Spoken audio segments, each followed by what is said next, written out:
ஒரு நாள் ஓர் ஆமையும் முயலும் ஓய்வாகச் சந்தித்தன. குறும்புக்கார முயல் ஆமையை பார்த்து வெகுவாக கேலி செய்தது. முயல் நண்பா, வார்த்தையை அளந்து பேசு. நீ அதிவேகமாக ஓட முடியும் என்ற அகம்பாவத்தில் பேசுகிறாய். இருந்தாலும் என்னுடன் ஓட்டப்பந்தய போட்டிக்கு வா.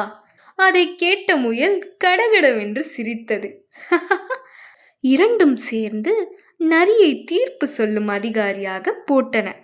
ஓட்டப்பந்தயம் ஆரம்பமாயிற்று. எடுத்த எடுப்பிலேயே முயல் படுவேகமாக ஓடத் தொடங்கியது. ஒரு நொடி கூட ஆகவில்லை. அதற்குள் முயல் வெகு தூரம் ஓடியதும் பின்னால் திரும்பி பார்த்தது. கண்ணுக்கு எட்டிய தூரம் வரை ஆமையை காணவே இல்லை.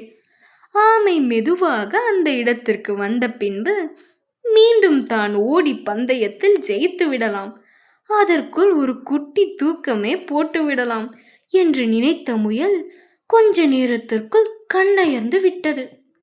சிறிது நேரம் கழித்து கண் விழித்து முன்னும் பின்னும் பார்த்தது. ஆமையை காணவே இல்லை. மீண்டும் தூக்கத்தில் ஆழ்ந்தது.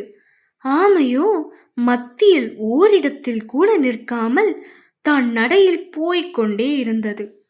போகும் வழியில் உறங்கிக் கொண்டிருந்த முயலை பார்த்தது. இருந்தாலும் தன்னுடைய வேகத்தை குறைக்கவே இல்லை.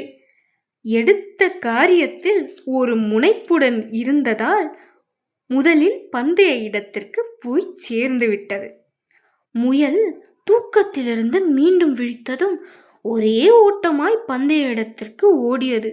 ஆனால் அதற்கு முன்பே ஆமை அங்கே இருந்ததால் முயல் பந்தயத்தில் தோற்றது. ஒழுங்காக ஒரே சீராக வேலை செய்பவர்கள் வெற்றி பெறுவார்கள். கதையின் நீதி.